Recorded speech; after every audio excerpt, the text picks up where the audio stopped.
Thank you very much for joining us today at NTT IR Day 2023 despite your busy schedules. My name is Nakamura from NTT and I will be the moderator for today. Thank you very much for joining us today, both at this venue and online. Many of you have joined. Thank you.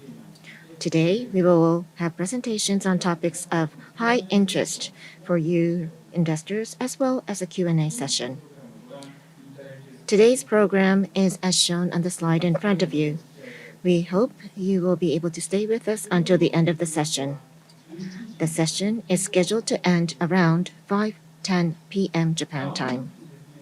Today's session is being streamed live. Please be advised that we plan to stream the presentation on demand via the internet at a later date, so we seek your understanding on this matter. Today's presentation materials are also available on our IR website. Please take a moment to read the notes on the first page of the presentation material. Without further ado, we would like to proceed with the program. Prior to the opening of the meeting, Mr. Hiroi, Senior Executive Vice President of NTT, would like to give a few words of greetings. Mr. Hiroi, please.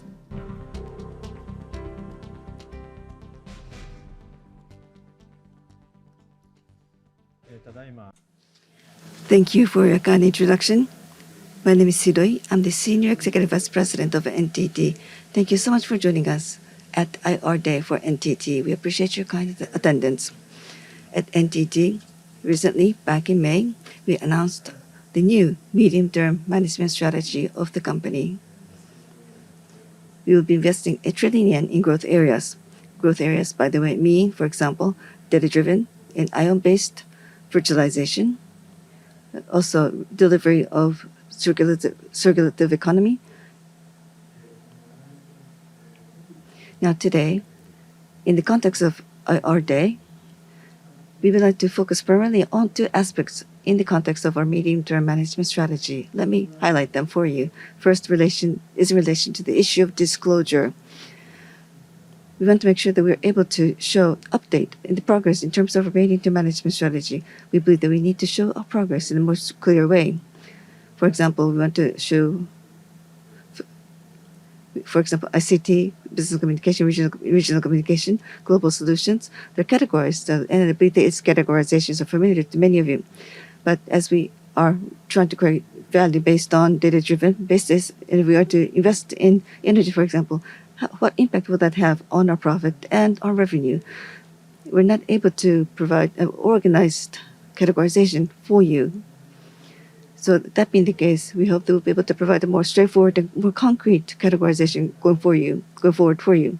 We hope that we'll be able to demonstrate more quantitative data down the road.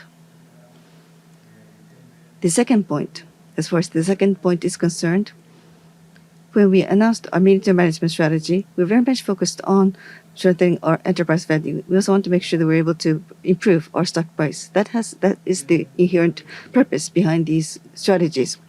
So that being the case, we decided to focus on growth of EBITDA. We're committed to the growth of EBITDA in our new medium-term management strategy. Up until now, we focus primarily on EPS that can be driven by profit as well as by shareholder return and also share repurchase. We'll be able to realize that through those methodologies. But when it comes to the growth of EBITDA, you might think that this is not very generous to the shareholders because we're only showing you our commitment to the EBITDA growth. But then if I may share with you my feelings, our business model up until now was primarily on fixed line telephony, and I'm afraid that has some impact on our stock price. But going forward, in the new medium-term management strategy, we want to focus on growth areas such as solutions, digital consumer business. These are the areas whereby we hope to realize our growth in the future. So we hope to show you a new business model in relation to these new growth areas. And also, we want to show you data where we'll be able to better understand our profit growth down the line. So we hope that we'll be able to give you a lot of information for you to digest. So as a result, of that, we believe RPAR will also improve. If that can be realized, that would be the best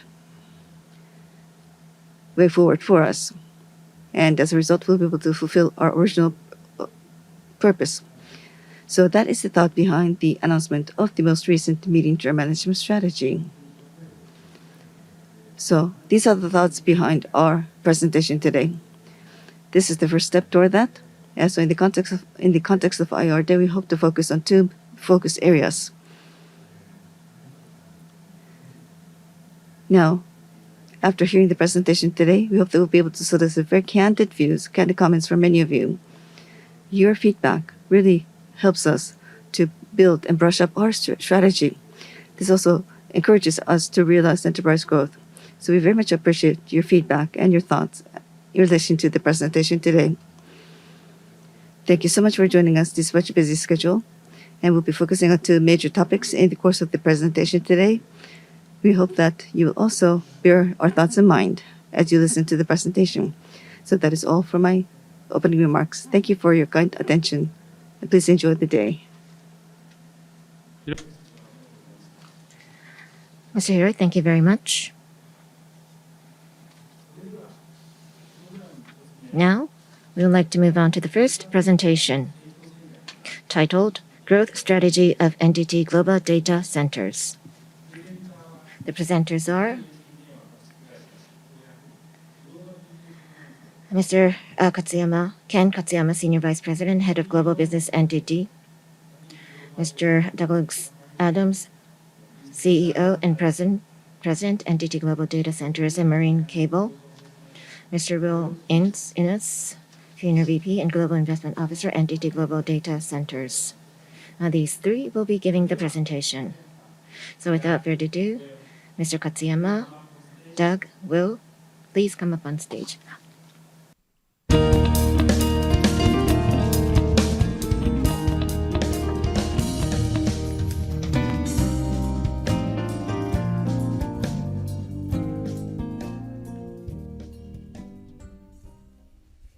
Good afternoon, ladies and gentlemen. Thank you for joining us at the NTT IR Day. Despite your very busy and demanding schedule, we appreciate your attendance. My name is Ken Katsuyama. I'm responsible for global business at NTT Holding Company. Today, I would like to talk about, and our team would like to talk about, how we intend to grow NTT Global Centers going forward. We're joined by Doug, who is the head of the Global Data Center, and also and Will, who is responsible for global investment. We want to talk about the growth strategy of NTT Global Data Centers with this team. Now, at the outset, I would like to start by talking or giving you some introduction, if I may. Earlier, Mr. Hiroi already talked about this matter, but back in May, NTT Group announced its medium-term management strategy. That was back in May of this year. Now, in that context, they also identified the growth areas. And here in the growth area, over a 5-year period, we will be investing roughly 8 trillion yen in this growth area. And as a result, EBITDA will be expanding by 600 billion yen and will reach 1.9 trillion yen. And this increase represents 1.4-fold against fiscal year 2022 rather. So therefore, 1.4-fold increase in EBITDA in that 5-year period from 2020 to up to fiscal year 2027. The data center is one of the pillars of the growth business. So over the 5 period, we'll be investing in roughly 1.5 trillion yen in data center business. So EBITDA in fiscal year 2027 will be 180 billion yen. So in fiscal year 2022, the EBITDA in data center business was 80 billion yen, but this will be growing by about 2.3-fold in 2027. Now, I'll be asking Doug and Will to give you the specifics as to how we intend to realize these goals. So we'll show you how we interpret the market today, and inclusive of our market recognition, we want to provide you with various explanations. So without further ado, Doug, the floor is yours. Please take the floor. Konnichiwa. Again, my name is Doug Adams, and I'm the CEO of NTT Global Data Centers. Over the next 20 minutes, I'd like to take a deep dive into the data center industry and give you an overview of some of the strategies and some of the things that we're doing at GDC to capitalize on that. As for the DC market, the fundamentals are very strong. We're seeing extensive growth. Demand for colocation continues to dwarf supply, and we're seeing vacancy rates at an all-time low, as well as lease prices increasing. The insatiable appetite of hyperscalers and AI providers is giving a strong tailwind to our industry. As for GDC, our business is growing at almost twice the rate of the industry, and we're experiencing unprecedented levels of pre-leasing. Our portfolio at GDC is global, which is very important to our clients. We have services through our brothers and sister companies. We also have marine cable, submarine cable, which is very important to our portfolio. And we are deploying things like water to the chip and other technologies such as immersive cooling, which is attracting AI clients. In fact, we've landed over 100 megawatts of AI clients over the last 2 months. Very strong growth in that area. NTT's commitment to sustainability is key. All of our partners and all of our clients are looking for leadership in this area, and NTT is providing strong leadership.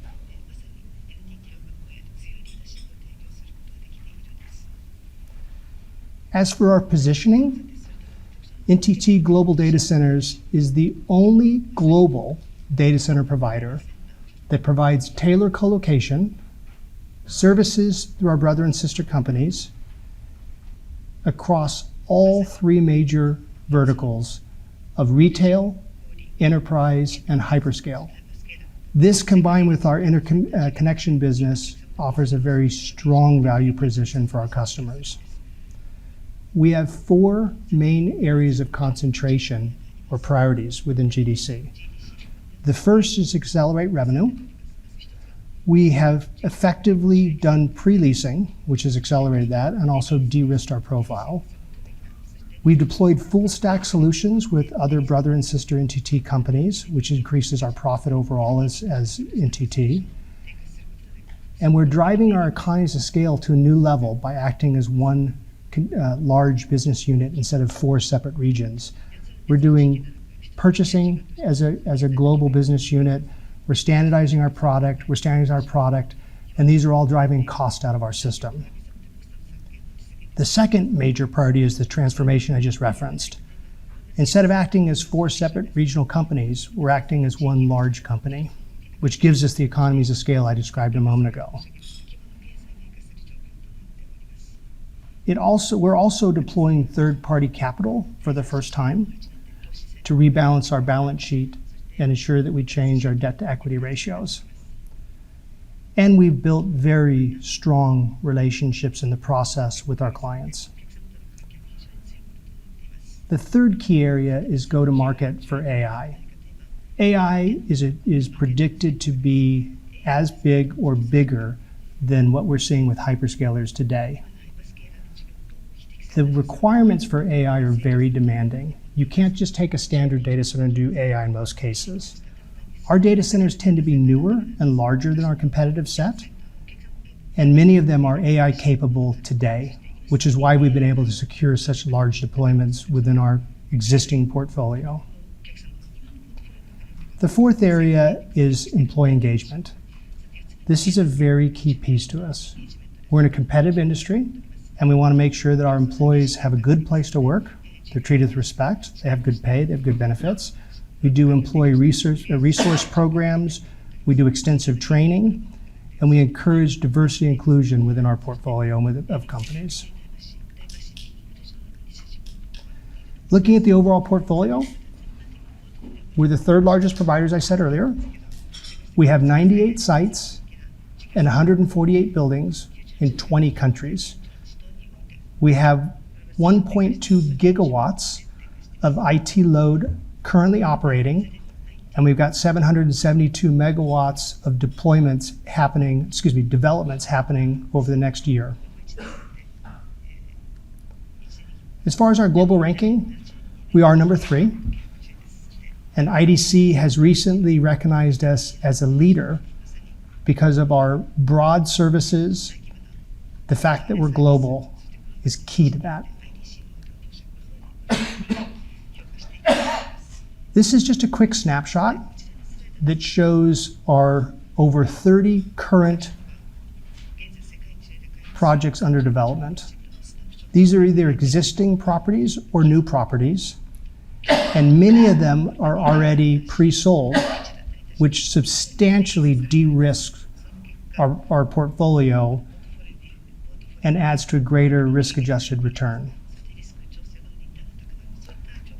Speaking of expansion, we have a very rigorous process for how we decide how we expand into new markets. The start of that process often is our relationships with our clients. As I said earlier, we have durable relationships with all of the hyperscalers, as well as many of the major new AI players. This allows us to understand their roadmaps, where they're moving to, and allows us to de-risk our projects and is contributed greatly to our pre-selling of unbuilt inventory. We grow our portfolio in 3 ways. 1, organic growth within existing sites and markets. 2, land banking. And this is very key to land bank in the right markets, which is why having those relationships with the hyperscalers and the AI providers is very important to understand those right markets. And then 3, M&A. And M&A we use for markets that have higher than usual barriers to entry, places like Latin America. From a regional standpoint, in the Americas, we're exploring how to enter into Latin America as well as Canada, and we're doing land banking for our hyperscaler and for our AI clients. The AI wave is already hit in the US, and it's very strong. We're expecting that AI wave to hit within Europe, India, and Asia over the next 18 months. And in India, we're actually already going to see that wave start. So when you look at priorities for India, it's about focusing on maintaining our #1 position and ensuring that we are land banking for future expansion with hyperscaler and AI. In EMEA, we're concentrating on FLAP. And what I mean by FLAP is that's an acronym that's commonly used to describe Frankfurt, London, Amsterdam, and Paris, which are the 4 major markets within Europe. So we're ensuring that we have continuous inventory in those markets and preparing for the AI wave that we believe is coming in the next 18 months. And then within Asia Pac, we're focusing on maintaining our dominance in the key markets of Japan, which is very important to our portfolio. We're also looking at large pieces of property so we can build at-scale buildings which are attractive to hyperscalers and AI providers. Sustainability is paramount to the data center industry. NTT established a green bond, and since 2021, it's reached over $7.8 billion, which is a huge commitment to sustainability. We've committed over 1 million man-hours of our employees' time for volunteering to make on sustainability projects. And as a data center group, we've committed to being 100% renewable by 2030. We're making significant progress in this area. Our business is growing so fast, it makes it harder, of course, but we are committed and will achieve 100% renewable energy by 2030. As for the market is growing at 13.5% CAGR. Our portfolio is growing at 26%, so we're almost double the market growth. When you look at the key microeconomic indicators for our industry, you're really talking about vacancy rates, lease rates, and absorption. This is just a snapshot of three of the top markets that we play in: Frankfurt, Tokyo, and Northern Virginia. And all 3 of these markets are growing, lease rates are increasing, and vacancies are decreasing. Strong economic tailwinds. Speaking of tailwinds, in the last 20 years, that I've been in this business, there's been three major waves. There was the first wave of moving from customers self-constructing to multi-tenant data centers. Then about 5 years ago, we started to see the emergence of the hyperscalers. And the newest wave is AI. Within the last 6 months, we've seen significant AI traction. We believe at NTT, and the analysts, by the way, say that somewhere between 17 and 44% will be accretive to the overall data center market just from AI. We believe, our viewpoint is, that the data center market will see about 20% increase over the current projections driven by AI. So it is a very large, very sustainable opportunity for the data center industry. When you look at AI, it's a game changer. There are four key characteristics that data center providers have to provide for AI. One, very, very high density power. If you look at the current demands for hyperscalers, they're driving about 15 kW a rack. AI, the starting point is about 70 kW a rack. So you have to be able to provide very high power density. Number two, there's mass storage involved in AI. If you look at the data sets required, between today and 2028, so 5 years out, we believe that the data will grow 100x for words for large language learning models and 400x for images. So there's going to be a lot of data stored in a lot of data centers across the globe. That storage and the heat produced by the densities requires us to change the technology and how we cool data centers. We're going to see the strong adoption of liquid to the chip and liquid immersion. The good news is that NTT is very progressive, and we already have large at-scale deployments of liquid to the chip and immersion technology in many of our data centers. This proof of concept and the fact that we're doing it is why we've landed 100 megawatts of AI business over the last 2 months. The fourth piece is latency. Believe it or not, in most cases, AI is actually less latency sensitive, especially for training. When you look at some of the inference, it's actually more latency sensitive, but far less than enterprise applications. So you need to have a balance within your data center portfolio. You need to be in the major metros, and you also need to be near the customers. But the major metros are really the dominant areas where we're seeing AI deployments. Looking at our competitive differentiators, there's really four main areas. One is our client relationships. As I said earlier, they've been very key to our deployments across the globe, and driving those durable relationships is one of the reasons why we are pre-booking so many unbuilt data centers, which again de-risk our business and increases our risk-adjusted returns. The second piece is flexible data center solutions. It's very important today that you're able to accommodate retail, hyperscale, AI, enterprise customers. Our data centers are designed to be flexible, and they're able to accommodate those customers. The third piece is our global solution. We have a true global platform. We're one of only a few companies that can say they have a global platform. We also have submarine cables and a very sophisticated interconnectivity products that combine those data centers together. And then the last piece is our strong commitment to sustainability. All customers expect this today. I've got some examples in here of case studies. I'm not going to go into detail because you have this in your book. This first page shows some joint solutions that we sold with our brother and sister companies. They include data centers, they include submarine cable, they include managed services. It's a combination between us, Limited, and Data for each of these three opportunities. I also wanted to point out that the submarine cable that I spoke to earlier is very strategic to us. The landing stations are important, and they help us with the traction of new customers. A perfect example of how we've done that is in Mumbai. Mumbai does not actually have the cable station established yet, but it will soon. We just ran it to Chennai. And in that market, we've had extreme success, huge growth. And the reason for that is we've got the submarine cable coming in, which is important to clients.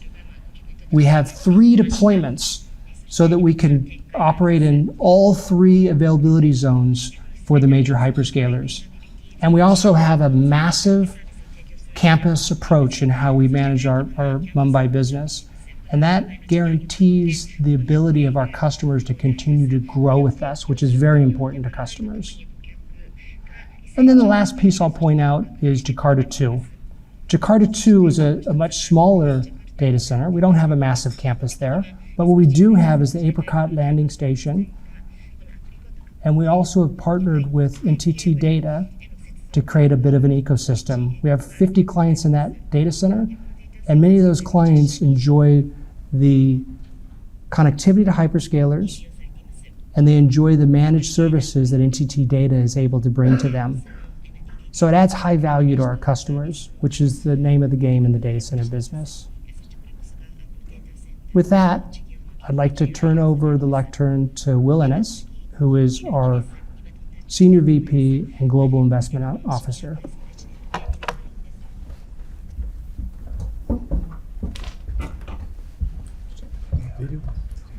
Oh, forgive me, but before we do that, we have a quick video to show.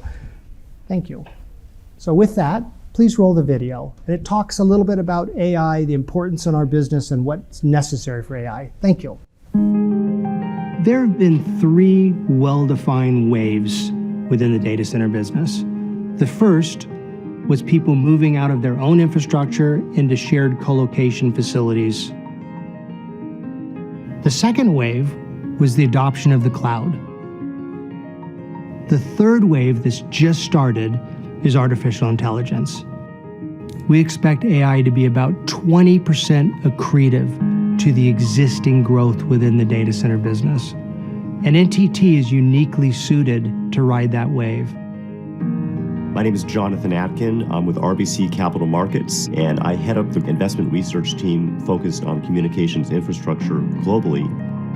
Data centers have already seen a lot of demand from social networking, e-commerce, cloud computing. AI, I think, adds at least 20% on top of that demand. AI requirements, in particular these large language models, are going to provide a notable incremental tailwind to the demand. Our portfolio within the US over the last 6 months has been dominated by AI providers. Those same providers are now asking us about infrastructure in Europe and Asia. This strategy of ensuring that we partner quickly with these large AI providers will allow us to grow and take advantage of this AI movement that's going to occur over the next few years. Being part of one of the world's largest technology companies gives us a unique positioning within the AI community. We were an early adopter of AI customers and have created strong partnerships with them. We have data center infrastructure that's capable of meeting the extreme needs of AI providers. We have service solutions with our NTT brother and sister companies, and we have the capital commitment from NTT to grow our portfolio globally. Hi, my name is Bruno Berti. I'm the Senior Vice President and Head of Products for NTT Global Data Centers. AI has changed what hardware and equipment looks like in the IT industry. Up until a few years ago, customers deployed racks inside of our data centers. And in a typical rack of equipment would consume about 3 kilowatts of electricity or power. That now with AI and some of those advances is gone 100 times to where these racks can consume over 300 kilowatts of power. The more power that's being consumed by that equipment generates a lot of heat. From a cooling perspective, traditional data centers used air to take heat out of the servers. Air works great when you're extracting about 20 to 30 kilowatts of heat. But once you exceed those requirements, air is no longer efficient. So the first technology that we're deploying is what's called rear fan doors. That's basically bringing water or liquid directly to the rack and turning the rack almost into a refrigerator. The second technology, known as direct chip liquid cooling, or DCLC, is where we take a liquid and run it right over the chip that's generating the heat. One of our customers in India is using DCLC to optimize the power usage effectiveness to ensure that their data center is as sustainable as possible. So the lower the PUE is in a data center, traditionally that means the more efficient and more sustainable their deployment is. The third technology that is being deployed is what's known as immersion technology. It's literally taking one of those racks, laying it on its side, filling it up with a liquid that then the servers can be immersed in, and using that liquid to take the heat out of those servers. AI is really all about efficiency. So our clients are using AI to have better products, better services. Similarly for us, this technology is causing us to make our data center more efficient so that we can run this equipment in our data center. AI is relatively location insensitive. Where you'll see it deployed is where the power is available, and that could be in existing tier 1 markets or it could be in emerging locations, whether it's Malaysia, Indonesia, or more rural parts of Japan.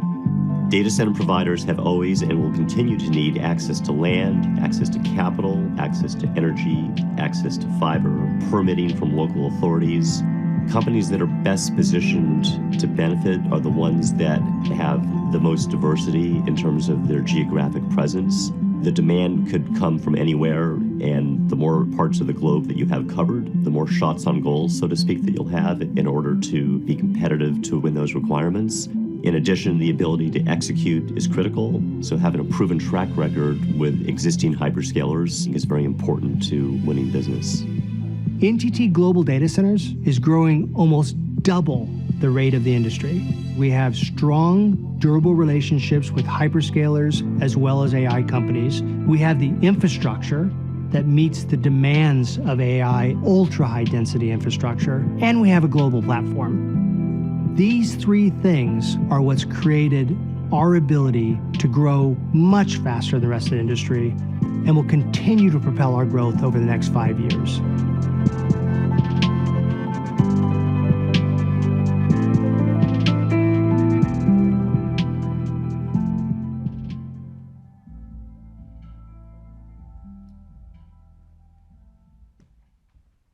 Good afternoon, I'm Will Innes. I lead corporate development and investment for NTT's Global Data Center business, and it's my pleasure to be here with you today.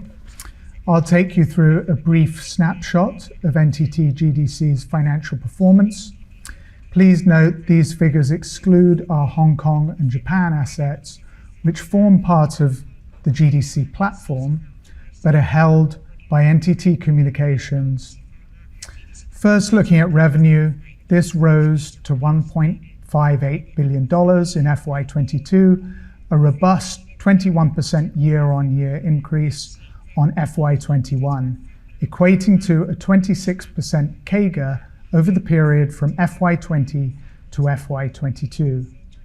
In FY23, we are forecasting annual revenues to steadily increase to over $1.75 billion, underpinned by healthy growth of in-place revenue sources as well as new lease commencements. EBITDA growth has also been strong, with an annual EBITDA of $638 million recorded in FY22, including a one-off booking of $62 million in connection with a build-to-suit transaction.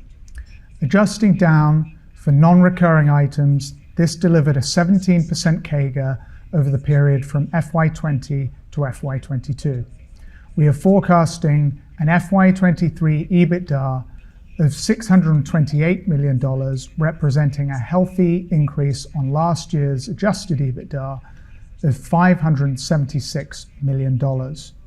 We note that the growth in EBITDA margin has tapered off as we enter a significant expansion phase in response to this compelling market opportunity, given the increased exposure to assets which are either in development or ramp-up stage. Front-end operating costs and SG&A create a temporary drag on operating profits in the period prior to asset stabilization. CapEx has increased significantly over the reported period as NTT underscores its commitment to the data center sector. CapEx of $2 billion was booked in FY22, and this is anticipated to rise to $2.8 billion in FY23. Much of this will be to deliver against NTT's significant bookings backlog, with the associated revenues being locked in. With this increased rate of capital investment, we anticipate a sharper rise in revenues and corresponding EBITDA going forward towards our goal of doubling EBITDA by 2027. Bookings continues to grow at an impressive rate, with over 42% annualized growth from FY20 to FY22. Bookings have steadily overtaken installed capacity by some margin as the intensity of customer demand, coupled with the scarcity of supply, have prompted customers to pre-lease increased quantums of capacity further ahead of development completion. This serves to de-risk the lease-up of these data centers and locks in future revenue streams. Total booked capacity was 916 megawatts in FY22, with total incremental bookings in that year of 325 megawatts. For FY23, total bookings is anticipated to increase to 1.2 gigawatts, underpinned by a robust bookings backlog amounting to 230 megawatts as at FY22 year-end. This is driving industry-leading occupancy levels across the portfolio. We have posted another strong half year of leasing, with year-to-date bookings of circa 150 megawatts. So far, the standout region has been North America, accounting for the majority of these bookings, which are attributable to a combination of hyperscale and AI-driven enterprise customers. Currently, NTT GDC's revenue base is split 55-45% respectively between hyperscale and enterprise customers, which represents a balanced portfolio and is in line with the top-tier operators in the space. Whilst net new leasing in FY22 was more heavily weighted towards hyperscale customers, NTT continues to look to serve a diverse range of enterprise customers, specifically where it can deliver value add across its broader service portfolio. Furthermore, with the emergence of AI use cases, we expect to see significant demand and larger deployments from the enterprise segment going forward. In terms of geographic distribution, existing revenues are heavily weighted towards EMEA at 49% of total, which is our largest region by operational capacity, 31% in the US, 12% in India, and 8% in APAC. Once again, this does not include our Hong Kong and Japan assets. Going forward, we expect this to become more evenly distributed as the significant booking backlog in the US converts to revenue-generating capacity, and as APAC, which is just at the cusp of its growth phase, bears the fruits of our significant planned investment in this region over the midterm. We continue to examine ways to bolster our capital resources in order to maintain NTT's growth trajectory. Given the capital intensity of the data center business, those with access to abundant and diversified sources of capital will be best positioned to capitalize on the market opportunity.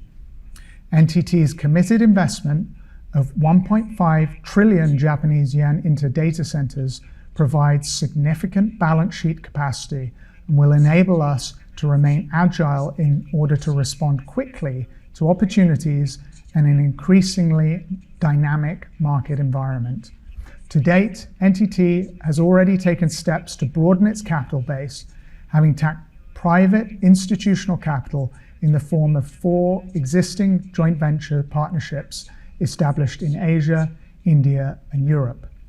These have encompassed a mix of strategies, but importantly, have allowed NTT to recycle capital proceeds on de-risked, non-strategic assets and have provided additional off-balance sheet funding resources, allowing us to extend our operational footprint. As well as these joint ventures, we are actively examining other funding mechanisms, including a variety of private and public structures as part of our long-term strategy to harvest investment proceeds, recycle capital, and increase the efficiency of our balance sheet. Given the tumultuous capital markets environment of late, we are continuing to closely monitor a number of potential options before executing on the structure that best suits our needs in the context of prevailing market conditions. It is likely that, similar to our peers in the sector, we will need to deploy a number of funding tools in order to deliver on our financial strategy and to fulfill our capital needs of the data center business. I'll now hand back to Katsuyama-san to round out the presentation.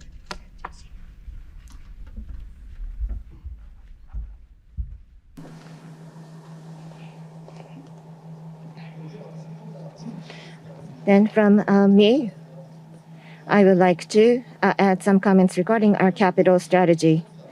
First of all, as you can see here, is to reduce the financial expenses. Over here, I would like to share with you 2 initiatives. First is the yen carrying transaction. As you know, the yen interest rate is low, so we wanted to take advantage of that. At the domestic company, that company will fund yen that will be converted into foreign currency, and that foreign currency will be supplied to the overseas data center business. And the second point is to a partial fixing of the interest rate. As you know, within advanced nations of foreign currency, there is the reverse liquidity that is occurring. So we would like to utilize that, meaning that the part of the debt interest rate, we would like to fix that and to replace that with the current debt. That is what we would like to do. It is already partially implemented, but we would like to implement it further. And this will be the last slide. This is explaining the ROIC and the value of the data center. Please let me explain. First of all, for ROIC, the chart that you see in front of you, on the left-hand side, you see the line chart. What this is showing is that in our side, the younger data centers, around 2020 constructed data centers, ROIC projection is shown here. As you can see, from 2023 is the start of this chart, and within the 10 years, the ROIC is slightly struggling. First, the initial stage, it is under 5%. However, in the 10th year, you will see a rapid growth. And at the end, it will largely exceed 10% in terms of ROIC is how we project. And in relation to this, if I may add, on the left-hand side, you see a bar chart on the left upper hand of this chart. What this is showing is the fixed assets comparison between NTT and Peer 1. And how much of it is depreciated. For NTT, we do have a rather young aged assets, so depreciation, relatively speaking, is not progressing that much.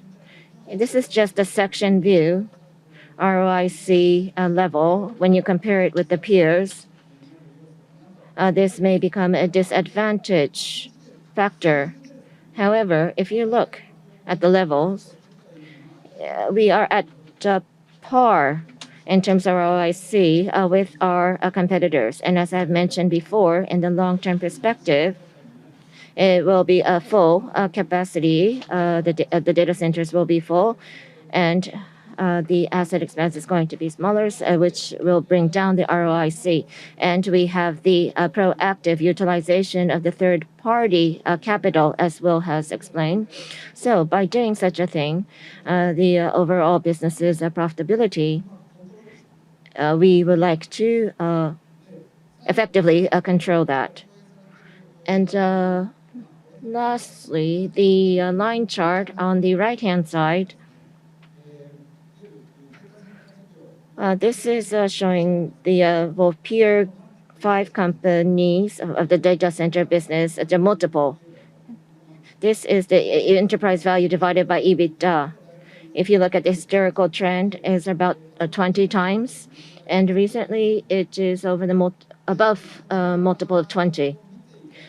So when you look at this chart, or by looking at this chart, and look at our competitive edge of our data centers, as you've seen, we had the cutting edge technology, and we are grasping the growth of the market, and we're continuing growth. And furthermore, towards the strong growing market, will be making an investment. So we are being able to achieve the level of the peers. And lastly, speaking, as the three of us have been explaining, and this is something that I have explained in the last year's IR Day for the data center business. We are steadily progressing and moving it forward. How are we looking at the data center business? What is the situation? What kind of initiatives are we thinking? And we are trying to make the thorough investment towards this business. This is what we hope we were able to convey to you. And therefore, I hope that your expectations towards our data center growth, I'm hoping that your expectations will be converted into the sureness, a confidence. And lastly, thank you very much for your kind attention. Thank you very much for your kind attention.